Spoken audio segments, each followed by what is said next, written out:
That's right. Part 4, ReZero, starting life in another world. And for this week, we had episodes 12 through 15. So major spoilers ahead. Yeah, let's get into it. Man, look, I got a lot to talk about. This nigga.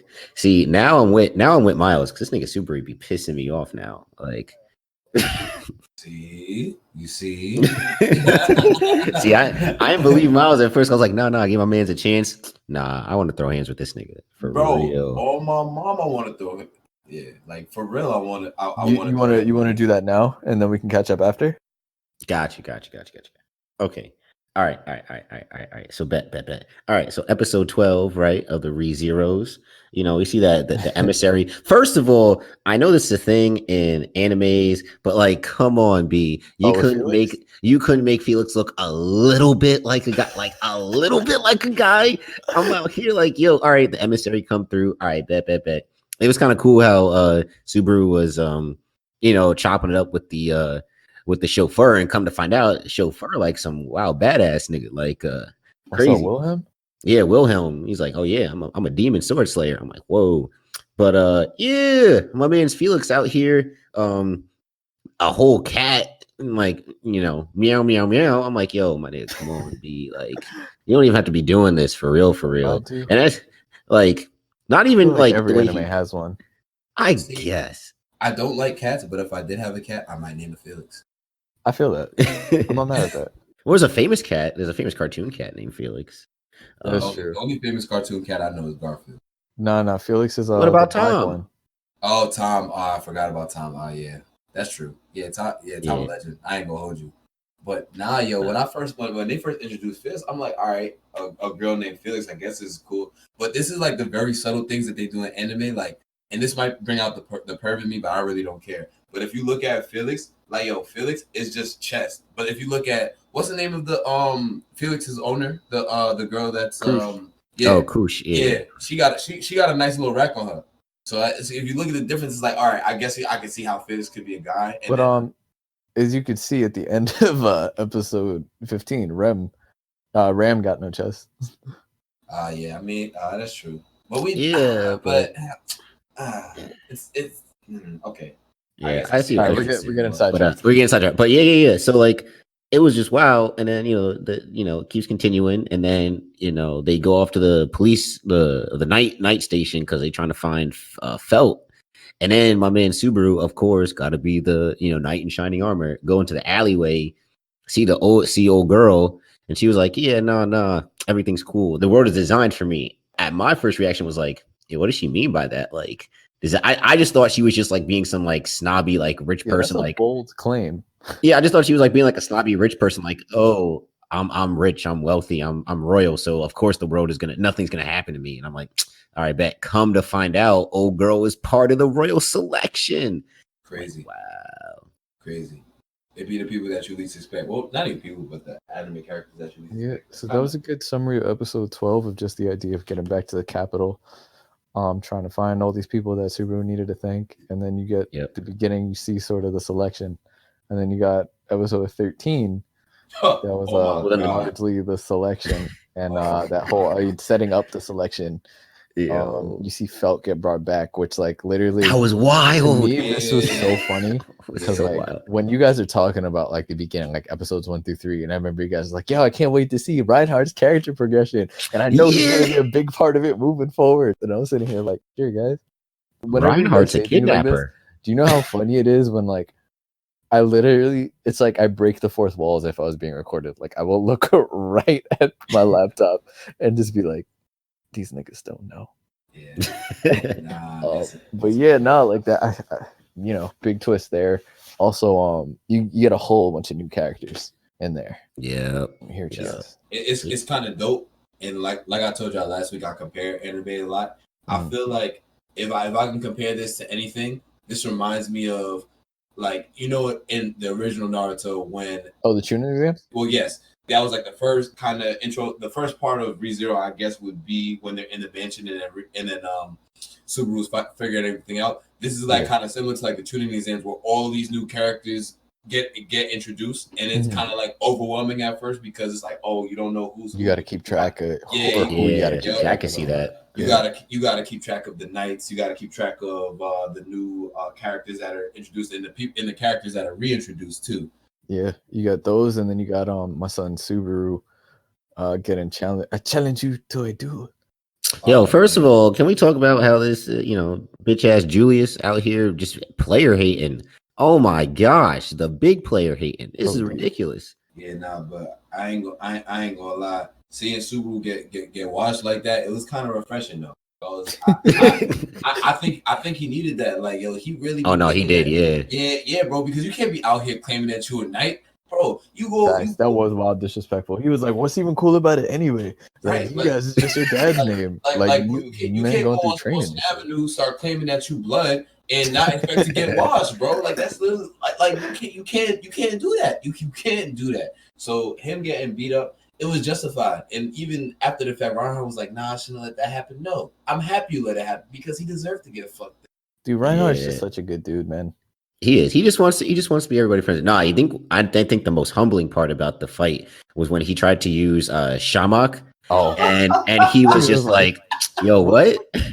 yo, whose man is this?" I was so disappointed. I was like, this. You really thought that was it? And Julius basically said it. He was like, "Yo, you thought this was gonna be an ace in the hole? Take this, go to the face. Yeah, hold this L." That's a fact. Wait, but can we rewind a sec in the episode? When they're introducing all the other candidates, right? You meet Priscilla, you meet Anastasia, Felt, Amelia, Cruz. Yo, did you hear their monologues as to when they're introducing each other? Yo, Priscilla was dead, just like, yo, I'm trying to rule so you all can be, subservient to me, yada yada yada. It really felt like when you get challenged by a trainer in Pokemon and they just say some random shit before the battle starts. Yeah. Like that's basically what they were all like. I like Magikarp. Like, you know what I'm saying? Like that's Like what do you call it? Anastasia was just like, yeah, I like wealth and greed, and I want what I want, and I want a kingdom. Like, wait, what? Like, what does that even mean? We should be honest, right? About this money. Nah, Felt had the best one though. It's like, if I'm ruler, I'm tearing all this shit down. I'm putting faces on all y'all bitches. Y'all motherfuckers gonna be doing magic in Pelican Bay when I'm done with y'all. I did like Felt Drake. Now on the sentimental side, I did like Amelia's because she was like, all right, well, equality, but okay, I hear you, Amelia Luther King. Like you was trying to, she was really up there giving her "I Have a Dream" speech. Like, okay, we get it. You're half elf. Like, okay, this is what. But that's probably why. That's probably why, because she's trying to take a single drop of elf blood. Dog, they was really the one dude, I don't think his name was ever spoken, but he was on the right side of the room. Eyebrows, right? Yeah, the one with the eyebrows. Yo, he was coming at her neck for no reason. He's like, "Oh, we can't trust her. You look just like the witch, and we can't trust it. Why would we? This is a sham. This whole thing is a sham. We shouldn't even be considering her." I'm like, "Yo, my man's relax." Damn. It was bad. I felt like I really felt like Amelia's half black now. Like I look at her and I'm like, yo, I feel for you, sis. Like, I'm thinking about that today too. I feel like a lot of shows, especially you see that social commentary, like I don't know if you guys have seen Tokyo Ghoul, but that one in particular, I feel like fit. And maybe we'll do that later. But yeah, agree. It was like, oh, you feel like black people, but also you talk about Felt was really out here like fucking Daenerys. Destroy us all. No, she was like Daenerys. No, Daenerys really, oh man. Yeah. Wait, but how about old man Rom coming through like SEAL Team 6 through the floor? He really thought he had it too. He was like, I'll get him with this one. Yeah. When my man's felt in a position where she was like, yo, I guess I'll do this. Why not? Yeah, whatever. She's like, man, fuck all y'all. It's like, I'm only doing this for real, so y'all put your hands off my man's for real. I ain't mad at her. But see, after that, shit gets real, man. Yeah, bro. It was that. It was my son getting smacked up, and then it was him ruining his relationship with Amelia. Which before we go to 14 and 15, that scene, like, I don't know if it's just because I'm watching it back, where it's like I'm paying a lot more attention to these scenes in particular, like this one, the one from the last part where he talks about like him breaking down emotionally, where he's literally like, yo, she doesn't fucking understand. And it's like just a lack of communication between the two of them. And it's just like, yo, like I'm doing this all for you. And she's like, I don't know what you talk about, man. Like I didn't ask for this. And now basically you're using me as an excuse to put yourself through all the suffering. Like, and then he's like, yo, you should owe me. Like it should be a bigger debt. Like, why don't you understand? And it's like, at the same time, it's like you feel real bad because you know he can't talk about it as much as he wants to. Yeah, because he tried to again. Yeah. And the hands grabbed his throat. That shit was wild, man. That was wild. That was quite a scene. To me at least. That joint was definitely powerful. As I'm watching it, I'm looking at it. I just feel bad. You can't help but feel bad for Subaru in certain situations because he really can't tell anybody about his. That felt like his rock bottom, like for sure. Yeah. Like physically, he was damaged. Then he breaks his relationship with Amelia. There, it's just like I don't, what was really gonna pick up, and that leads us into episode 14. Where he's at training. Oh, yo, that new intro type fire though. I love when they start coming through with the new. That usually shows when different arc starts, but intro. Well, yeah. That's why. Okay, yeah, I love it. I love watching intros. So weird with anime how all intros be fire, but the outros be terrible. The outros be mad emotional and shit. Oh my bro, God. That was one of my favorite jokes on Twitter for a bit. It was the anime intros, the anime outro. Crazy, because you really watching this like you getting all hype. Outro come. All right. Tired of this. Yeah, 14 was my man's was out here at the mansion chopping up a crush and getting healed and stuff and trying to figure out what he's gonna do. He's pretty down, and then after Crush gets a little moonlight. Right, I thought she was gonna come on to old man's. I was like, oh yeah Subaru. And then Felix is like, yo, what you doing? All men are dogs. And then she was like, everybody in the castle know who he loves. Yeah, I'm about to say. Wait, but it was mad funny. It was like Subaru was like, "Nigga, ain't you a man too?" Like, yo, exactly. Nah, she really definitely. I was like, yo, whose side is he on, bro? Yeah, but I fuck with Felix though. Felix is jokes. Felix he just seems like comic relief at this point. Like he's kind of funny. Felix is one of the best magic users in the kingdom. Oh yeah, I mean, like that's not Felix. Yeah. But and he's a knight.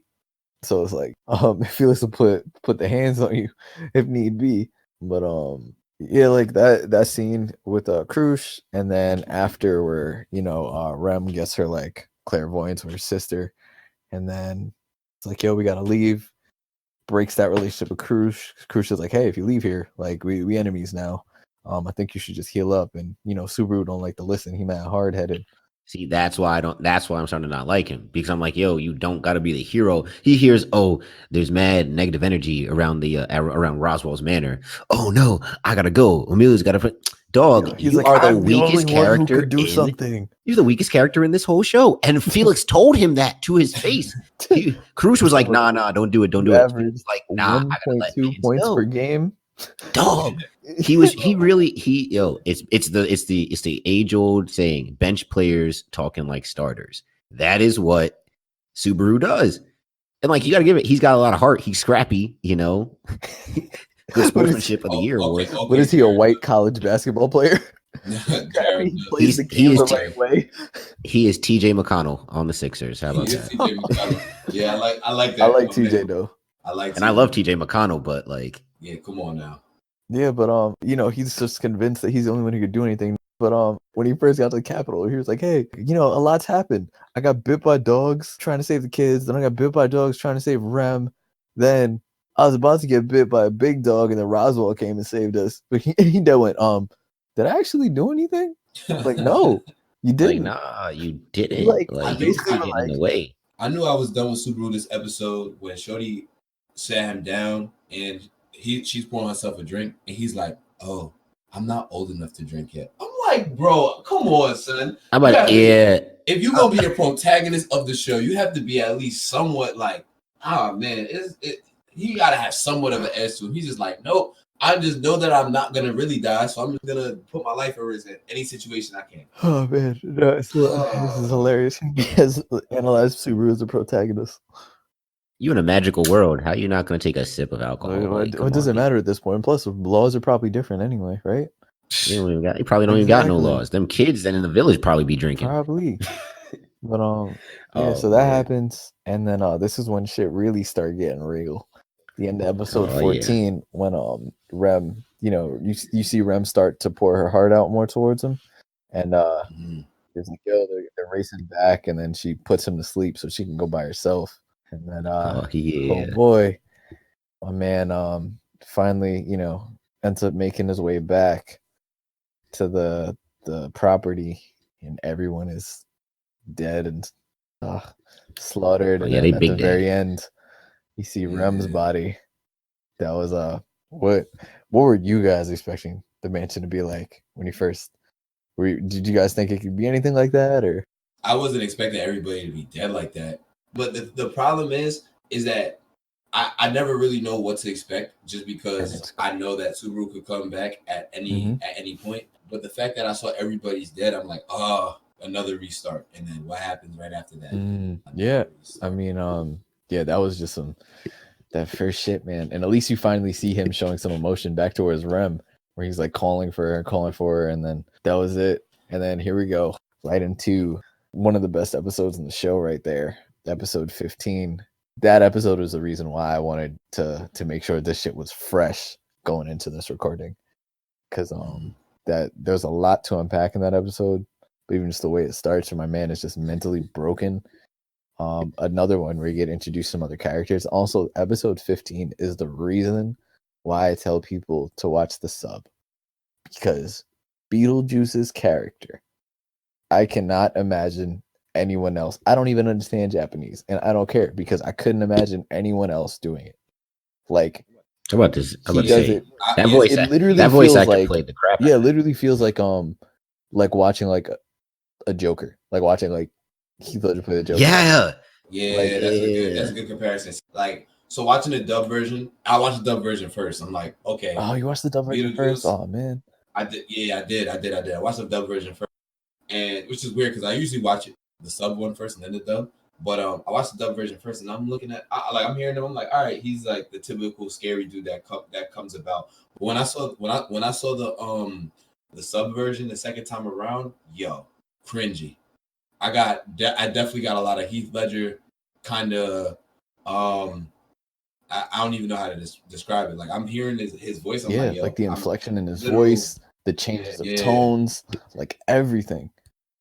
Yeah, and he just the way he repeats like words too all the time, like to the point where it's just like, yo, this is kind of getting really you want to convince someone you're crazy? Like, he did a fucking great job, along with the animation, like the interactions characters, the biting the fingernails, biting the fingers in general, the way his head turns, like Beetlejuice as the way his spine was turning. I was like, Beetlejuice as a character is just insane. So the episode 15, goes back in time, trying to figure out what's going on. They decide to go home early because he's just like mentally drained, and then they get attacked by the witches cult, and that's where Beetlejuice gets introduced, kidnaps Subaru, and right after he does his whole spiel, and then you get a little more insight into the witches cult there. He's like, oh, I'm like an archbishop, I'm the one for sloth, and then, oh man, to me, this scene right here, when Rem comes and tries to save him, and twists her whole body up, and that's when Subaru finally comes back to his senses and sees her, and it's just like goes crazy again. But when you see her crawling over to him, just broken on the ground, like the last of her energy just to break his shackles, bro, that shit was that was touching. It was touching. Nah, she really came through with the force. She was like, pew, pew, pew. And then all of a sudden, like, you think it's like, all right, Rem actually about to like go on some ham stuff. And then all of a sudden, the man just lifted up his hand and was just like, gotcha. Humble the real. Like, whoa. Humble the real. I was like, whoa, this is some evil dark magic right here. But real quick though, I got mad KKK vibes from oh yeah, in the hood. Because in the hoods, they just pulled up. I'm like, whoa, what's going on here, Mr. Witch? But that's all right. Earlier in the episode, though, when he goes to the mansion, I believe, and it's like all like everybody's dead and it's all frozen. He goes on like this one hole and it's frozen, and he hears a voice and it's a woman's voice, and it says "You're too late," and then like his body freezes and he cracks open and he dies and respawns. Right? Do you think that's the witch's voice? That might be. I was thinking that. I was thinking that as well. I've never thought about that. Yeah, I heard it and I'm like, yo, this is like, who else could it be? That's not as conscious. Yeah. The one thing I will say, just to like kind of give you another layer to think about, this isn't really a spoiler. It's just something if you didn't pick up. And shout out to Ryan Arnold, dude put me on. But he pointed this out to me when we were talking about this episode too. If you notice at the very end when he like is still holding Rem's body and he like sees Ram dead and like just drops to his knees, and you see that giant shadow. You know what I'm talking about? Yeah, like the giant, like kind of like cat-looking creature. Shadow, and then his head gets chopped off. If you notice, the giant shadow has an earring. Do you know who that shadow is? Do you have any idea? Is that Puck? That's not Puck. Yeah. Oh, it is? No way. Yeah. So Puck's spirit was just like on a rampage then. Yeah, because it's the exact same earring. You know what? That happened at night, didn't it? Yeah, and the other thing is I didn't put this together. That's crazy. I didn't put this together until now, where it's like, okay, it makes sense that it's Puck, because if you notice, it's snowing, and Puck stuff is frost. Even though it said, I know Amelia said, "Oh, Puck's like a fire spirit or whatever," but you know when Amelia's fighting, she uses like it's kind of like looks like frost, right? Yeah. So to me, I don't know if I'm right or not, but like that's what I was putting together. And then where he's just like die along with like my daughter. So that's interesting. I never thought about that. Where I'm about to look it up to see exactly what that voice says. But then if it's Puck, I wonder why. I mean, I guess it's on the rampage, but why would they cut off his head? Unless would Puck know about Subaru's thing and like maybe knows if Subaru dies, then he could probably go back and change some stuff. No, I don't think anyone would know. This is interesting. Yo, this show is so trippy.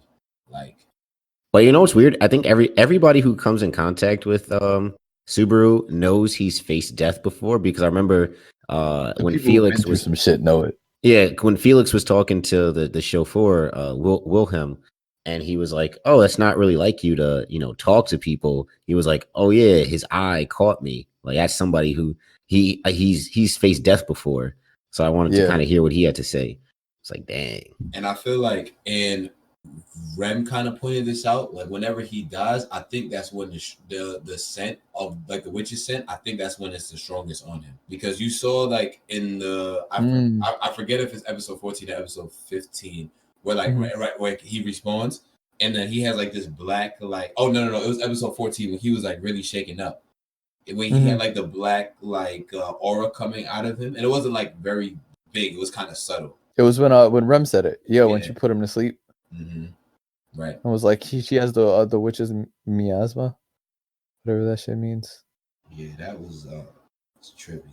Yeah, I mean, it's just that whole episode, man. Like, just going back to it again, like, just Beetlejuice's character is just fucking insane. That dude murders that role.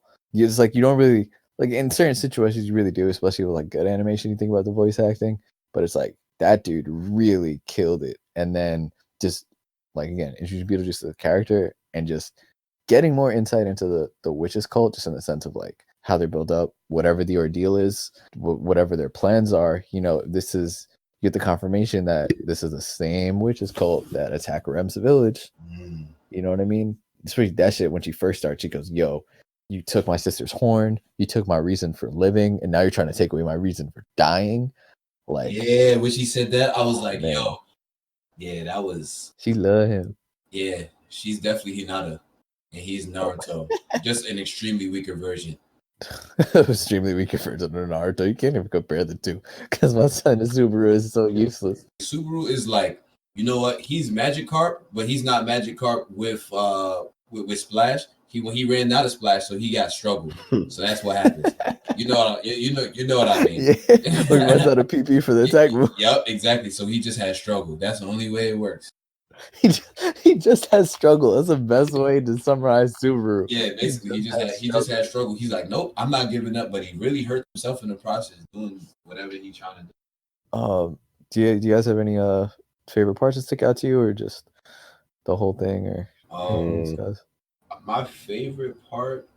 I think I wouldn't say I necessarily had a favorite part, but I did like the interaction between Julius and Subaru because in and I'm just going I follow patterns just with how animes usually go. It's like I was wondering where it was gonna get to the point where they would introduce who his rival was, and Subaru kind of points out a lot of like obvious things that happen in anime. Like he even said it's just like, oh, you're my romantic like my romance rival or something along those lines.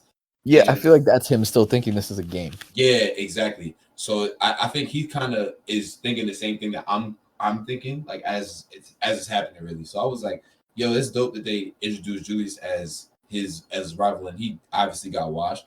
But I'm thinking that as Subaru gets stronger, if that ever even happens, that maybe we'll see something different. But I guess only time will tell. Yeah, maybe. What about you, JT? Do you have a favorite part or anything? I like I guess I don't really have a favorite part, but I will say I do. I like the interaction between Rem and Subaru. I think you're seeing a little bit more of Rem like actually show like human side. Like like her human side. And I like her just affinity towards Subaru. Like I'm not sure if it's just because Subaru was like the only person that like actually believed in her or something like that, or like she actually is developing feelings beyond that. But it was nice to it's nice to see that they're like their interactions and their like duo throughout the course of these last few episodes. Yeah, I think that that definitely ties back. Like I feel like it's what you said maybe last week, where she's reacting because he's the only person to ever be like, yo, like don't just throw your life away. Like your life's important. You know what I mean? Like the only person to ever actually care for her like that, and she given this man her everything, bro. Man, oh man, this is gonna be interesting though, because you always ask her like, "Why are you doing this?" She's like, "Oh, because I want to." Yeah. It's like and then I don't know if you guys caught this at the end, like when she broke off the chains. Finally, she's like the Hummer and broke off the chains, and she was like, I forget what it was, but it ended with "Love you." Yep. I don't know. She was telling him live. She was like live. She's like live, and then love you, and then boom, she died. Love you, bye. Man, this show is pretty good. Like I didn't expect it to be as like thorough as it is starting to become, but I'm glad that now we're in the second arc of the show and we can kind of start to see where it's gonna go. So yeah, I mean, I don't even think there's much of a point in asking what do you guys think is gonna happen next, because if you don't know, I have no idea. There's like no fucking way you can't know. Not even. If you have any guesses, feel free. But yeah, no, not at all. All I know is some more shenanigans is gonna happen. That's it. It feels like you're starting the series over again at this point. Yeah, it just feel like, and even like the ending credits, it just felt like the show was over. And I'm like, wait, there's only 15 episodes. Yeah, right, exactly. Yeah, and you see, that sounds like this is a good place to stop. So for next week, guys, just want you to do episodes 16 through 18. 2 episodes, good place to stop. Getting into the next part. But yeah, keep following along, keep sharing. Hope you're enjoying the show as much as we are. Most definitely. It's been a pleasure being here with y'all every week, doing this and talking about things we love. Always nice chopping it up with you guys. And yeah, catch us on Sarutobi Sports, Instagram, Twitter. We got the YouTube channel out. Right now I have episode 2 broken up in parts. If you haven't listened to that yet, go check that out. And then I will have the other episodes coming up soon. So Sarutobi Sports everywhere. Stay tuned. We coming to iTunes next. Miles is right. Coming to iTunes soon, guys. Quick and us, we are up on some other podcast platforms. Right now we are on TuneIn, Stitcher, Google Pods, as well as normal stuff, Spotify, Podbean, and also Pocketcasts. So yeah, find us those, and we still got a couple more places coming as well. So yeah, it's been real, y'all. Have anything to add before we sign out? Let them know where they can find you. Nah, just follow the sports page. That's the podcast page.